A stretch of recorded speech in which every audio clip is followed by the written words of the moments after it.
You are listening to the Tuesday Eastern Conference edition of the Locked On NHL podcast. I'm Ross Levitan from Locked On Senators, joined as always by Mike DiStefano from Locked On Leafs. The Battle of Ontario will be back in preseason action in just over a week. But leading up to the season, these young kids are getting paid. Last week we spoke about Tage Thompson, and now Tim Stützle, Jordan Kyrou. What does that mean for the league going forward? We'll also get into some rookie tournaments going on around the National Hockey League, and one of the league's most prestigious franchises have named their 31st captain in team history. All that coming up on today's edition of the Locked On NHL podcast. It's your team every day. Locked On NHL, your daily podcast on the National Hockey League. Part of the Locked On Podcast Network, your team every day.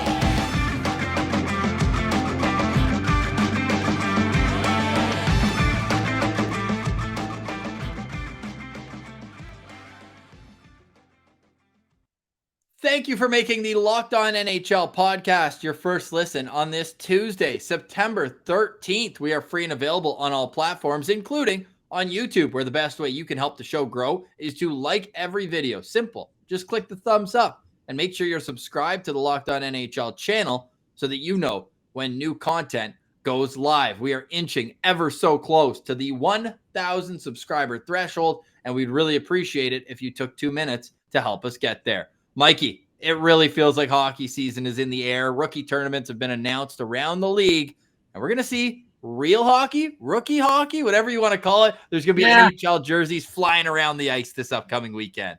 That's why I was having that conversation with Dave over on Locked On Leafs. It was like, oh, the hockey season's here. We have rookie tournaments. You can watch real live NHL hockey this week. I'm like, well, is it?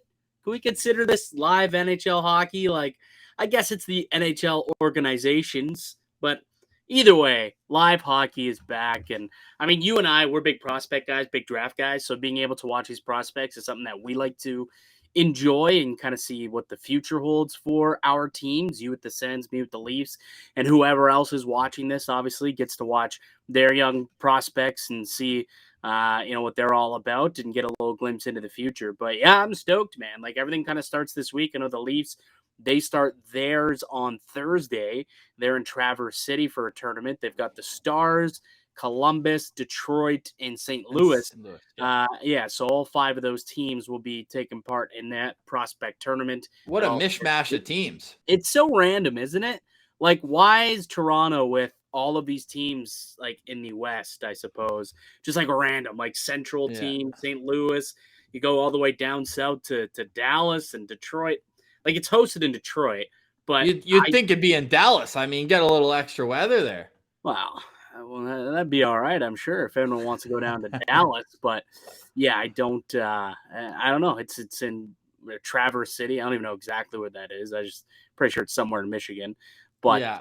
I'm excited for it. Should be a lot of fun, and I'm sure many people are for their prospects. I'm sure that you've covered this in depth and will continue to on Locked On Leaks. We should mention, just a programming note for the entire Locked On NHL channel, you might start to see us come across your feed more because next Monday, off-season mode is over. Another sign that hockey is in the air is that every local show will be back 5 times a week, Monday through Friday. But Locked On NHL, the flagship show, we're here 5 days a week. We've got the Eastern Conference show with Mike and I every Tuesday, and different hosts on each and every day. So always a fresh voice, fresh ideas, but the great same content the NHL has been giving us throughout this summer that have included a lot of big money deals. We'll get to those a little bit later. I think the number one storyline is the Montreal Canadiens. However, before moving off of the Leafs and the prospect talk real quick, I said you probably covered it more on Locked On Leafs, but give me the one player you're most excited to see for the Leafs at this prospect tournament, a guy who can establish himself or become a real competitor to maybe make the Leafs roster this fall. So it's funny that you say that because when, pull the curtain a little bit, Dave and I recorded our podcast earlier this morning, and about 8 minutes ago, I just got a notification, Yes. Classic, they sent out the roster. So we couldn't find the official roster So we weren't able to dive deep into it. We had a guess of some of the players that were going to be there.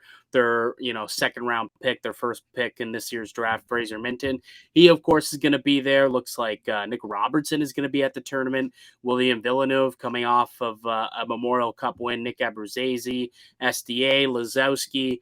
But I'm probably most excited, I think you would say, in seeing what they got out of one of these kids like a William Villeneuve or a Fraser Minton. Like, I kind of know what Nick Robertson's all about in a way. I know what Abruzzesi's all about. Like, I've seen them a handful of times, but this will kind of be my first time getting a glimpse at, Fraser Minton, the young player, good two-way player.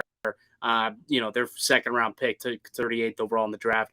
William Villeneuve, who just had a fantastic year in the QMJHL, ended up winning the Memorial Cup. I think he'll establish himself as a pro hockey player this year in the American League, but future blue liner, I think, for the Maple Leafs. So those would be two guys who I think I'm pretty excited to get a glimpse at. Maybe a Ty Voigt could be another player who I'm excited to see what they can do. And then from a goaltending perspective, there's a couple of players as well that I'm excited to see. I think Keith Petruzelli is an interesting name who I would like to see. What had spent some time in the Detroit system, or he was drafted by Detroit rather. And then I think one of those guys who gets drafted and then goes to college for so long that his rights expired. Yeah, and he ended up getting picked up by Toronto in last Quinnipiac? year. Was he at Quinnipiac? He was. Yeah, he was in Quinnipiac, yeah, for sure. And had a good American League or good ECHL season last year and played well and played extremely well last year in the Prospects tournament. I'm hoping that he can do the same thing again this year. So from a goaltending perspective, that's the guy who I'll be looking at between the pipes. Heck yeah. Yeah, we got the Sens roster yesterday, and it's awesome. 9 of the 20 players have been on Locked On Senators, so that gets me fired up. We got a lot of kids to, put our arm around and make sure they're all good. With the Sens, it's funny, though, because a few of their big-name prospects are coming off injuries, so they're still going to be there to kind of get the ball rolling into the season. Like, Jake Sanderson's going to be there. He should dominate. I mean, it's unfortunate that we're not going to see Owen Power. Buffalo's decided to kind of leave their top prospects at home, get them ready for the main camp. But Shane Pinto already seemingly graduated from a prospect status 2019 pick, but then he popped his shoulder out, missed all of last year. So they want him to kind of get some extra reps. And Ridley Gregg, who was hurt at the World Juniors, will be there as well. Now, just coming across the wire, they're saying that he might still not play, but he's on the roster. So we'll see about Ridley Gregg. But they've got 5 first-round picks in the lineup here, and then you mix in a 5th overall. So they should be good to go here. You don't win the Stanley Cup at the rookie tournament, though, Mikey. No, you don't. And I'm just funny. You mentioned they have 5 first-round picks. I don't think Toronto has a single first-round pick at their rookie. Not a single one. Yeah. They had, like, Robertson was a second-round pick. Minton was a second-round pick. Not a single first-round pick will be at the rookie tournament. It just shows where the teams have been at the last few years, right? You're moving first-round picks for players that can help and or moving money away. In the case of Seth Jarvis would look pretty good at that rookie tournament. Hey, no, all jokes aside, it will be fun though, especially doing this. 3 playoff wins though. Hey, there you go, man. We're gonna have some fun this year. The banter here on Locked On NHL every Tuesday, the Battle of Ontario edition. Hopefully, will live up to the hype because, I mean, you know what? Even through the rebuild, they've played entertaining games. Toronto had that overtime, like 6-5 win in March or April last year where Giordano, I think, scored the game winner, but it was like back and forth. And they always play good games. So I'm excited for more of that. 2 years ago, you guys had that big 5-1 comeback going in overtime. I know you did Matthews 4-goal game to start the season. Sens win in overtime. Like, they played some good games for sure going back. Yeah. But it'll be awesome to have that banter going this year. Let's say a quick word from our friends over at Athletic Greens, and then we'll get into what is the big news. Of course, Sens Leafs. Do we really want to pile praise onto the Montreal Canadiens? But they did name their 31st captain in franchise history. And spoiler, I think they made a pretty solid choice with it. But first, quick word from our friends over at Athletic Greens. Our next partner has a product I literally use every single day. Pilsy always takes these ads because he crushes AG1 every single morning. I like to mix it into my routine though, 100%. I've been on it for like the last 4 months. Pilsy's been taking it for like 6 months, and I can notice a difference even just on the call with him for Locked On Sens. He literally looks great. He feels great, and it's all thanks to Athletic Greens. Now, what is Athletic Greens? With one delicious scoop of AG1, you are absorbing 75 high-quality vitamins, minerals, whole food source superfoods, probiotics, and adaptogens. Big word for me, but it's all good stuff to get your immune system right heading into the day. It also supports your gut health and your nervous system, your energy, recovery, focus, and it helps slow down aging.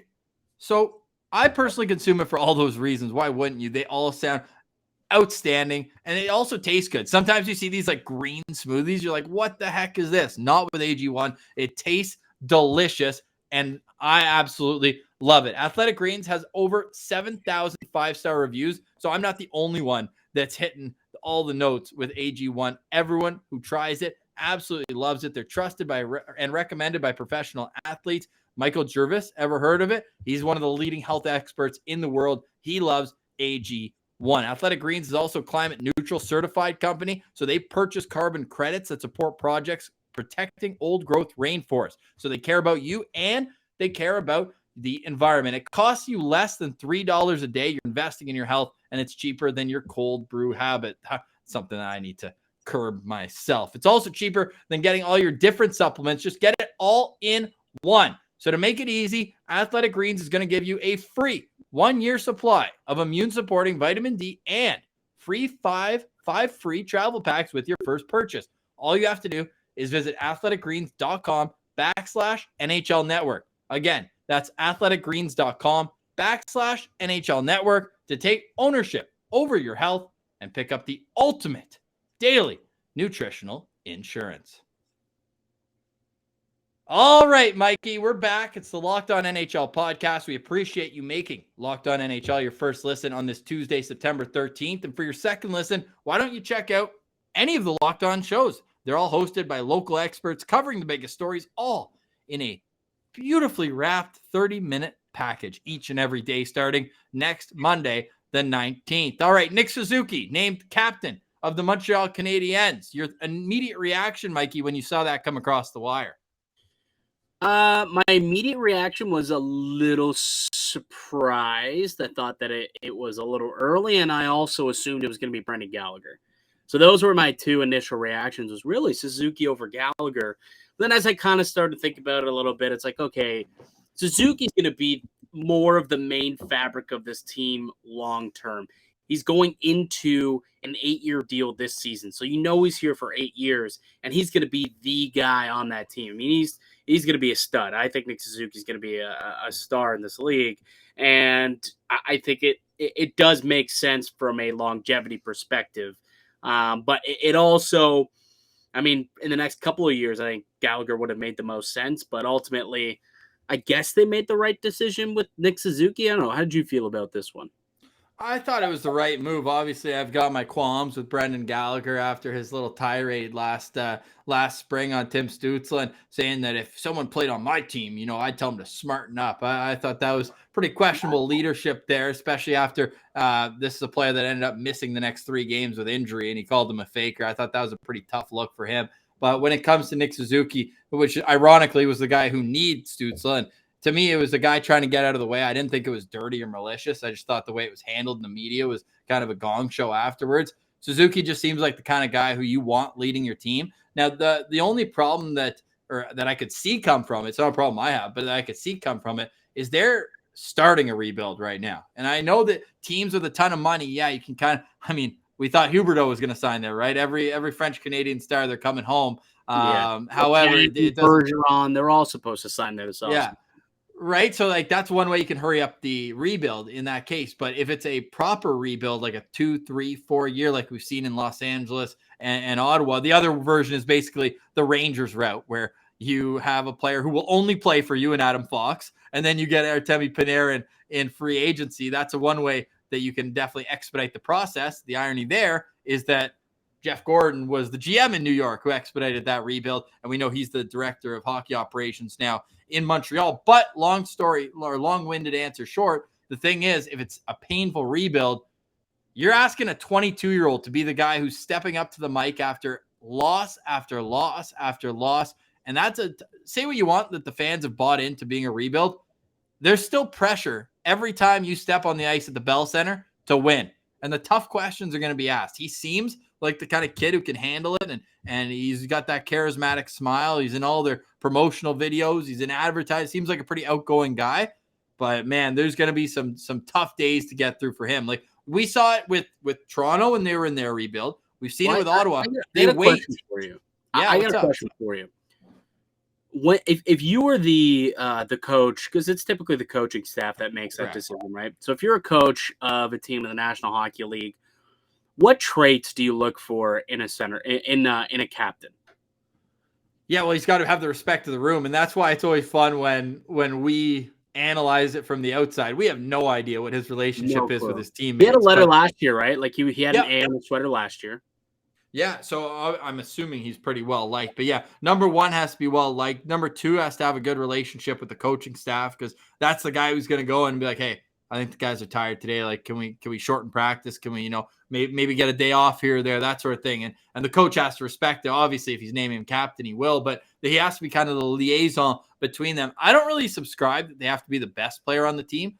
I think that they have to be an important piece. Like I think it was Derek McKenzie was the last fourth liner to be a captain with Florida. But I think you got to be a top 9 player or a top 4 defenseman type thing. You don't want to be a captain who's in and out of the lineup as a healthy scratch. Obviously, you got to be available and that sort of thing. But to me, it was interesting too, right? Because Gallagher's locked up long term, and is he a part of the long term future? I mean, what value does he have in a trade type thing? He's only 30, 31. Like it's not like he's completely over the hill, although his stats might show that in the last couple of years. What do you have, 9 goals last year, if that? But he just kind of always seemed like the heart and soul type guy of the team. Like, is he too mouthy to be a captain? Maybe. Well, so that's why I asked you the question, right? So the reason why I was asking is, do you want somebody as your captain who's a little more even keeled and reserved, as opposed to hard on the sleeve, shoots from the hip in a way that Brendan Gallagher typically has or Brady Tkachuk?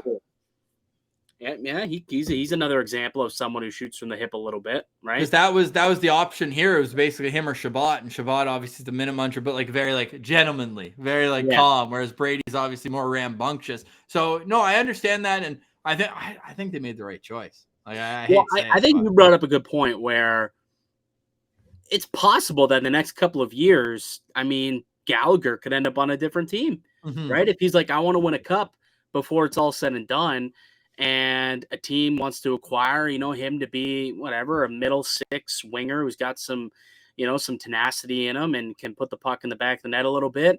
Maybe there's an opportunity for him to strike a deal and go elsewhere. And if that's the case, you're thinking the next couple of years you might trade him anyway. Why bother making him captain just to trade your captain, then have to go through this process all over again?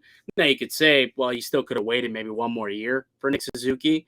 But if he's ready to do it, and clearly they believe he is, or else I don't think they would have made that decision. He's in there. So I think he'll do a fine job. He seems like a good kid, a good dude. The way that he plays the game, I think he has he's very cerebral. And I think that'll work as a captain in that market. He's gonna have to learn French though. Like that's the thing about Montreal. You got to kind of be a little bilingual, at least to be the captain in that market, or at least I'd make the attempt to be bilingual. Yeah, he said as much in his introductory press conference. If you're watching on YouTube, you can see we've pulled up the photo here. By the way, I thought that at least the big dog teams were going to hold out on jersey ads, but as we can see, money. Yeah, I noticed that yesterday too. I was like, oh man, I totally missed the memo that jersey ads were coming in this year. I know. I totally missed the memo because I saw Montreal put that out and I was like, wait, what? Looks awful. It's so bad. I didn't think I would hate it this much, but I hate it more than I thought I would. Honestly, I hate it so much. The helmets were so reasonable. They were fine. You could barely notice it. But dude, what about on the pants? Like the pants should have been next. Like logo on one side, company logo for the pants, and then above it there, like the jerseys. They're just sacred. Next thing you know, it's gonna be like a NASCAR race. Well, it'll look like the Finnish league. Look at the Finnish league. Oh no. So Nick Suzuki, 23 years old, last year put up career highs in points, goals, assists, everything. With 61 points, 21 goals in 82 games. It was his first full season because his rookie season, he played all 71 games, but COVID wiped it out. Then a 56-game season. After that 56-game season, he signed an extension that is paying him big money, and it's starting this upcoming year. So he'll have only played games as a captain under this second contract off his entry level. It's a $7.875 contract, 8 years in length, that was signed before Marc Bergevin was fired. But now with all the contracts we're seeing around the league, Mikey, I think that's a pretty reasonable deal for Nick Suzuki, right? Yeah, that's a pretty solid ticket for the next 8 years. And now that's kind of going to be the standard there, no? Like, it'll be tough to pay somebody, or if you're another player, it'll be tough to get much more than that. So you can set the salary limit, set your cap limits at a pretty reasonable rate. We saw that happen in Colorado for years. We've seen this happen in Tampa Bay. It's pretty difficult to do. And I think you're also seeing it somewhat happen in Ottawa, although Stützle ended up getting like a hair more than funny enough, like Chuck, but yeah, well, I mean, higher pick is kind of the play that he would have, or the leverage, I would say there. 8.35, Brady's 8.2. But the fun one in terms of banter is Nick Suzuki 7.875. Josh Norris is 7.9. So I think he makes $25,000 more per season on the exact same term kicking in this year. Norris more goals per game, more points per game, career last season. But no, just fun banter between the Sens and Habs on Twitter. Hang on. I honestly need to ask you this. You're not suggesting that you would rather Josh Norris over Nick Suzuki, are you? I think it's probably pretty close right now. I don't know who I'd rather. I think that we need to have 2-3 more years. What? What are you saying? Josh Norris had more goals last year than Suzuki's had in his career. Almost. 49 goals in his career in 209 games. Josh Norris in 66 games last year at 35. Suzuki is such a great two-way player, though. And Norris isn't? I didn't say he's not. It's not everything, but Suzuki's 47 in the dot. Norris is 52. They're the exact same age. Like I'm pretty sure they went like 2 picks apart in the draft. Yeah, they were both. Suzuki was in the teens, and Norris was like early 20. No, Norris was in the teens. Norris went 19th, and Suzuki went 13th. Yeah.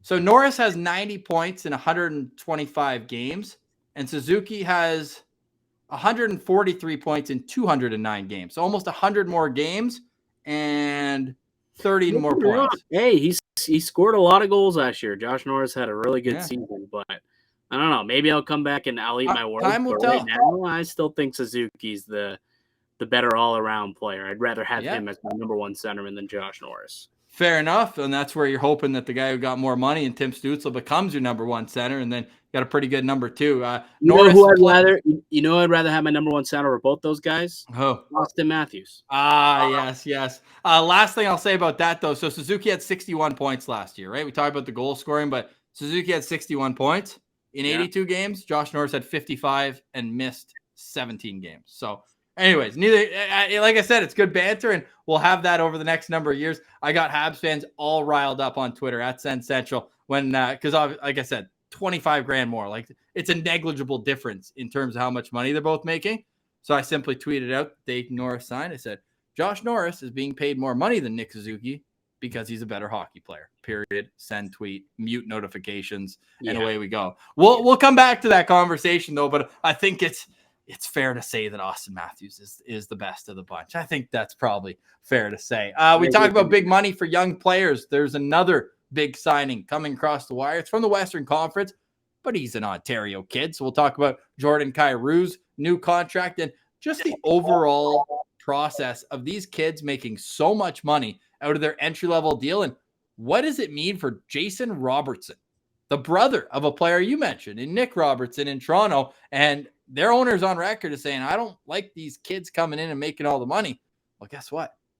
They're helping you win games, so they should probably be paid accordingly. All that coming up right next. Don't go anywhere. This is the Locked On NHL podcast, your team every day. All right, you're listening to Locked On NHL podcast, wrapping it up on a Tuesday, September 13th, the 4-year anniversary, by the way, of the Erik Karlsson trade. And we talked about Tim Stützle. We talked about Josh Norris right there, the top 2 centers for Ottawa, both coming out of that trade. But when you don't trade or you don't sign, then you get in trouble. And I think that's where the Dallas Stars are right now with Jason Robertson, still an RFA, definitely the number 1 RFA left on the market. Like, these other teams are getting things done early, like we saw with Jordan Kyrou. What were your thoughts on the Kyrou extension? Yeah, it was early, right? Like, he was still he's playing on his 3rd year of his contract this season. So he's actually on a bridge deal right now. So his cap hit is $2.8 million right now, and the production last year was ridiculous. 1 year bridge, 2 year at 2.8. He's in the 2nd year of that. How long has this guy been in the league? I feel like he's only been in the league for like 2-3 years. Yeah, well, what St. Louis did was not so smart back in 2018-19. They played him for 16 games. They burned his contract. Oh, yep. Tough. Okay. Yep. And then bridging him after 35 points in 55 games was certainly a decision, because he came out last year and put up 75 points in 74 games. And he was just an absolute stud. So the St. Louis Blues weren't risking him coming out again. They pretty much gave him the exact same contract that they'd just given Robert Thomas, another up-and-coming star. It's a 8-year contract worth $65 million, an 8.125 annual average value, and it's pretty front-loaded. Get this, in the first 3 years of his contract, he's going to make more than half of the $65 million. He's making $9 million in the first year, 10.9 in the 2nd year, 10.5 in the 3rd year. Which is weird, because what we've known about players over the last couple of years is they don't want all this money up front, because we know that the escrow is a lot higher right now as they're trying to pay back. So that's kind of strange that he decided to structure it that way. But c'est la vie is what it is. That's his prerogative, I suppose. But my first initial thoughts was it seemed a tad high. Like, I like Jordan Kyrou. I think he's a fantastic player. But it just seems a little high to me. Like, that's basically, what's he making? Timmy Stu money? Almost, but his is kicking in. Or sorry, they're both kicking in next year. So yeah, well, Timmy's making 8.3. So if we're going with Ottawa terms, because it is close, he's pretty much on the exact same contract as Brady Tkachuk. Yeah, I just think it's a tad high. Like, I look at him more so maybe a $7.5 million player, and it's almost nickel and diming. But I mean, 7.5 compared to 8 and change, that's almost a full contract slot realistically between the two. So, in a team that's probably going to be a little bit cap driven the next few years as they kind of reload over in St. Louis. I really do think that they've got a good thing going, though. Like, with Robert Thomas, they brought in Pavel Buchnevich. Binnington is still a quality goaltender, I believe. They've got a decent back end. Like, they've got a competitive team. And I guess you want to keep your players around. But in a perfect world, you probably shave that by a couple $100,000 on an 8-year term to make it a little more digestible. Like, we were just talking about Nick Suzuki. I think Nick Suzuki's a better player at 7.8.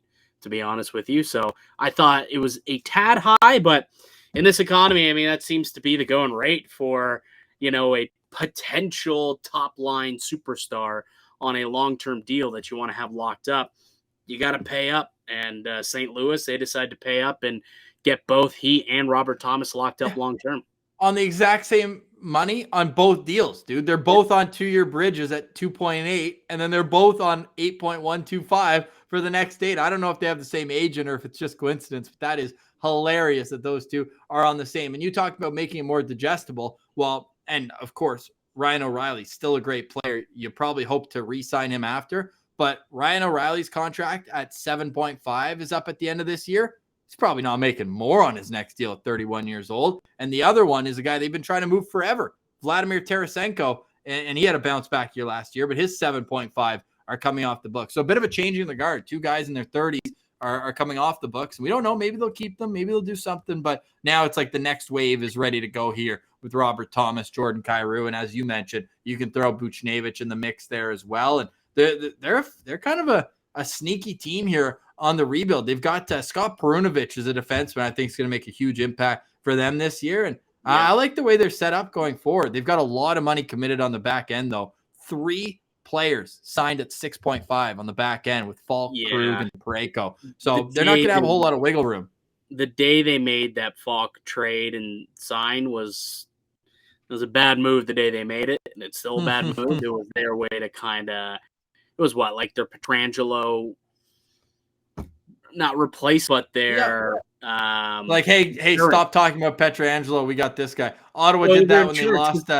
When they lost Alfie, they traded for Bobby Ryan. They're like, no, look, we got a new shiny toy. Well, but it was a little different because if you recall, it was like they played together that year. Like it was the season that Petrangelo was going into his contract year, and they were like, yeah, we're going to bring him in as insurance. So if Petra leaves, we do have someone to fill in. But it's like, it was you used his money. You used his money.